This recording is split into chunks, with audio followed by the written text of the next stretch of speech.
Jogging, you can do it. No, to the right. Stay behind. Now left. Right. On the side. Over there. No, there. Over here.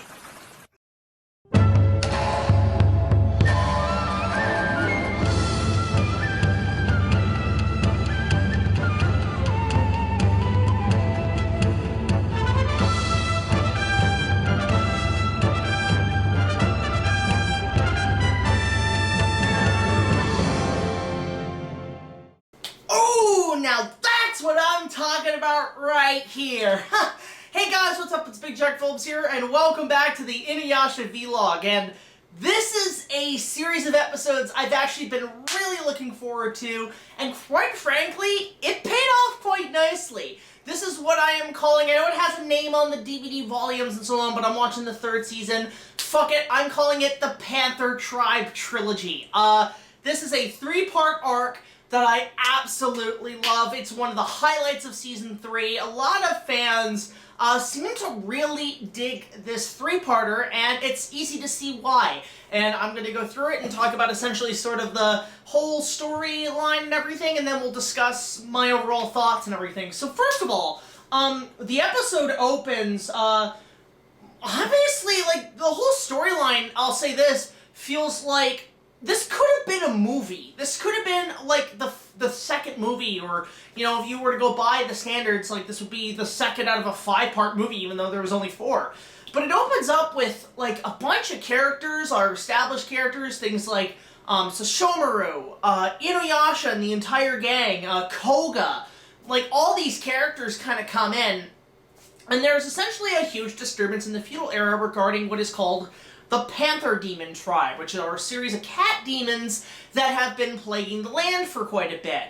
They actually first attack the likes of, they come across, I think, Sashomaru. Sashomaru kind of is like, the fuck is that? I'm gonna go check that out. And then you have Koga is like, what the hell is that? I'm gonna go check it out. But the big one that kind of gets the group back together is Hachi. Hachi, the badger kind of raccoon demon that is Moroku's sidekick, comes in and tells Moroku, hey, something's up, there's these cat demons attacking everybody, we gotta do something. So, as that's going on, we meet one of these Panther Tribe members. I can't remember their names, unfortunately, but the best way I can describe a lot of, like, the animation and characters designs in this one, I'll say this right now, feels like something out of a Cowboy Bebop anime. Like, it feels like something like that. I don't know if, like, the directors of Cowboy Bebop and so on ever had any hand on this episode, but they really put a lot of heart and soul in this. The animation's great, too. So, one of the Cat Demon Tribe members attacks. Great fight scenes, by the way, in this episode, in this three-parters. Fight scenes with all the characters. Even Kaede gets in and shoots a couple arrows at them, and they are obviously seeking the priestess who lives there, who Kaede assumes is the one, but it turns out it's obviously Kagome. What a shock. Which, meanwhile, we have InuYasha going back to get Kagome from her world because she has been gone for 3 days. So he goes to the Higurashi Shrine and has one of the funniest moments of the series, which is InuYasha just fucking around with Buyo the cat and, like, playing with the cat, and the cat's like, fuck off, and scratches him. Kagome's grandpa gives an advice saying, a cat's curse and rage lasts for 7 generations, which becomes sort of a plot point, like a little foreshadowing of what's to come for InuYasha. So, Kagome comes back, they go back to the feudal era, but then, obviously, the Cat Demon Tribe, or Panther Demon Tribe, attacks again, and they capture Kagome, and now you have a quest to obviously get her back. So, it's not just InuYasha in the group, but Koga finds out, so him and InuYasha will actually work together again. If this was like a second movie, another movie, this would have been the only time Koga appears in the movies, because he doesn't. So, they're working off each other, trying to save her, and all that jazz, which is fantastic. Meanwhile, we have Sashomaru joining this adventure, so it's like every character's involved in this. So, basically, Sashomaru's kind of doing his own thing. Sorry, just my chair's all fucked up. Sashomaru's doing his own thing, and he gets an encounter with the head of the Panther Demon Tribe, who is this blue-haired chick with this really awesome voice, and I can't remember what her character is, but kudos to the voice actress who played this character. She kicks ass. This character's great. who says, you know, we're back after 50 years to get our revenge, which you're like, wait a minute, 50 years, so that will come into play later. So Shomaru obviously is like, oh fuck, these guys are back, I gotta take care of it. I hope my brother doesn't get involved. So, meanwhile, with his brother InuYasha, basically, they're trying to get through the barrier where Kagome is kidnapped. So, when Koga mentions, oh, this is just like the barrier that Naraku did, InuYasha's like, hey, wait a minute, didn't I just, get an achievement unlocked where I can use my Red Tetsaiga? So what makes this episode great is that it actually does, give InuYasha, kind of a test, like sort of a beta test to see, hey, a barrier, okay, don't worry, I can finally try this technique, and he does it, and it works, and it's awesome. Even freaking Koga's like, what the heck happened? What the hell, dude? And what's great is, right before he uses the Red Tetsaiga, part 1 ends, and it has to go to the next disc, and you're like, you've gotta be fucking shitting me. I was livid, so I put in the second disc. Funny enough, I played this one on my PS2, because I'm also working on a couple of videos. But anyway, so they get through the barrier, and InuYasha's like, ha, great test, and then Koga's just like, phew, it just takes off, it's like, thanks, jerk! Oh, they're great. So it's like a chase to see who's gonna get to Kagome first. Which also in this arc, you know, Kagome's sort of like captured and shit. Here comes Koga standing over like goddamn Superman or Zorro. Like, I love his theme. Like, Koga's theme is something I haven't mentioned yet, where it's sort of got this sort of Hispanic edge to it, so he's kind of like Zorro, which I love. Only thing is, he's not a fox, he's a wolf. But Koga kind of just jumps in and be like, don't worry, Kagome, I will save you! Like the fucking Chad simp he is. He jumps in, he's punching them, it's awesome! So, as we get along with the story, we wonder, why does Shomaru care about these Panther demons? Well, it turns out they are, of course, an old enemy of the old man, the great dog demon. And whereas we obviously get to a 50-year gap, but there's also years prior, the great dog demon who was ruling the regions of the West at the time, who, while I think this was probably before the war with Hyuga. I'm not 100% sure if the war with Hyuga happened before or after the Panther Demon War. But basically, the Panther Demon tribe had their own lord and battled the Dog Demon for power. Dog Demon obviously won the battle, and Shomaru, while being present at the battle, did not really participate. He's like, yeah, Dad, you've got this. You don't need me, fuck you.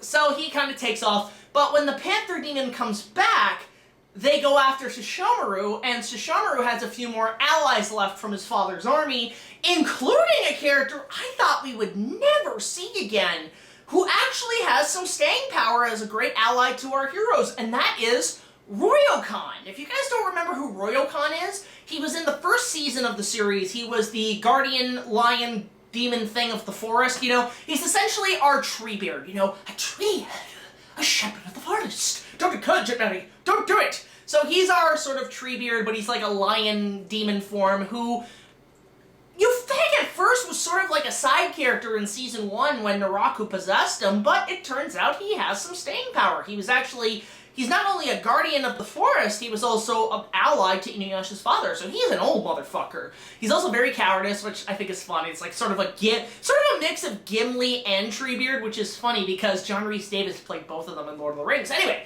so Ryokan's in this. So he's, a new fool has appeared. Ryokan joins the fight, so he's part of this battle.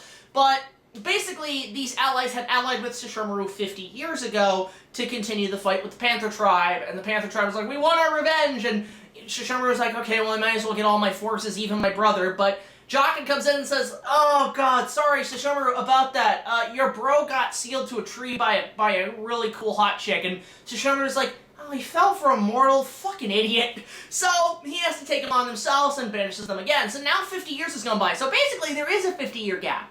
But it takes place after InuYasha was sealed to the tree by Kikyo. So, anyway, so now there's this huge kind of conflict between the two brothers because, you know, honestly, InuYasha really didn't want anything to do with it. Like, every character, what I love about this arc is every character has a goal. InuYasha and Koga are wanting Kagome.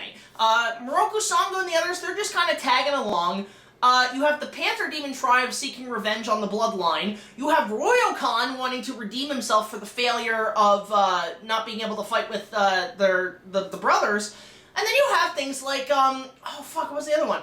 Oh shit. You have Shishomaru, who's trying to, you know, basically just finish what his dad started. He, you know, I'll give credit to Shishomaru that he actually does, despite really not liking his father, he does respect his father's legacy, and any kind of leftover business, he finishes it for his dad, which I really like.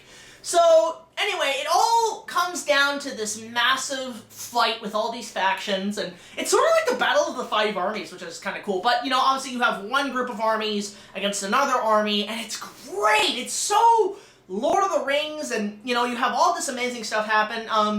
Obviously they bring back the Panther Demon brings back their Grand Master, and who's this giant demon who obviously devours his whole tribe, just become more powerful.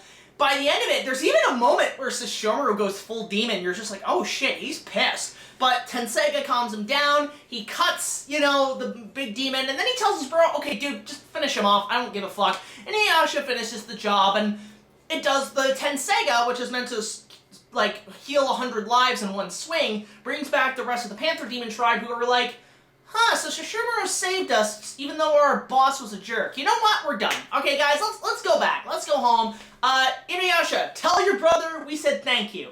So I guess they're allies now, even though we probably will never see them again. But yeah, this episode, like this arc, was awesome. This was a fantastic arc. I think this is probably the best arc of the entire season. I mean, I love the Tsubaki arc, even though that was long as shit. I love the Peach Demon one. What was it? Faithful Life in Togensho. There's some great arcs in this season as we're coming to the end of this. I think I've got a few more. I think I've got like 2 more story arcs left for season 3. But this was a great, you know, like continuation. This was a great backstory, added some world building, massive world building, which I love. The characters all have great lines, great dialogue, great story-driven motives, and every character gets a chance to shine. This could have been a movie. As I said, like, you cut this down, like, without all the intros and stuff, this could technically be the Lost movie, you know, and because it also includes just every character, and I think that's why I love it so much. It reminded me of the first film, like the Affections Touching Across Time, where, you know, the writing's great. The writing feels like a lot like a Marvel movie, too, which I really thought was cool. Like, the witty dialogue, the comedy worked, all that jazz. The animation on this one is breathtakingly good. Some of the best of this season. I think this and the Tsubaki arc, they really put some dedication in the animation, and the whole episode has a sort of glow to it, which I like too, the dream glow kind of filter, which is why it reminds me a lot of things like Cowboy Bebop, or even moments like Akira, like these sort of old school 80s animes, and it just works fan-frickin-tastic. So I don't know if they had a guest director on this arc, but kudos to them for really working hard on this. One of the best episodes. They put a lot of money in this. In fact, this is probably why this set of episodes alone was mostly advertised heavily through season 3. This is the one that had the most commercial bumpers and used to advertise the show as a whole. I remember Bionics always having stuff, especially with the one demon cat saying, "It's time to get our revenge." You know, like there was a lot of, you know, I can see why fans really dig this arc. Like, this is a fantastic trilogy of episodes, and I'm gonna call it that. I'm calling it the Panther Tribe Trilogy. This was one of the highlights of Season 3. Thoroughly enjoyed it. I can't praise it enough. Wonderful job. Wonderful job. I don't really have even any flaws with it. It goes by, the pace goes by really fast, and it's just well told, and it expands the mythology, expands the world. Freaking love it. This is a 10 out of 10. This is probably my favorite arc of the entirety of Season 3. And I know the season finale's coming up, but I don't know if it's gonna top this, because this was just a great arc. Loved it. Should have been a movie. Props to the animators. One of the best of Season 3. 10 out of 10. Check it out. But of course, let me know what you guys think about the Panther Demon, or the Panther Tribe Trilogy in the comment section below if you think it's one of the best story arcs of Season 3 and of the series in general. Let me know. Of course, guys, don't forget to support us on Patreon. Just $1 more will get you access to all of our content, as well as other special features, and all the funds are going to go towards future BigJackFilms reviews and a potential InuYasha fan film down the line. Unfortunately, because of the pandemic, we haven't been able to do much in terms of actual productions, because everybody's still staying indoors, but we're hoping once things pick up, we're going to get back to production in full swing. I don't know when, but we're going to be working as much as we can. But again, guys, thank y'all so much for watching this InuYasha vlog. Had a blast watching this, and until the next video, like, comment, subscribe. I'll see you guys later. This is BigJackFilms signing off saying, Wakanda forever, because this felt like a Marvel movie, and this almost felt like a Black Panther thing going on. Who cares? Go see it. This is one of the best arcs of the series. I'll see you guys later. Take it easy.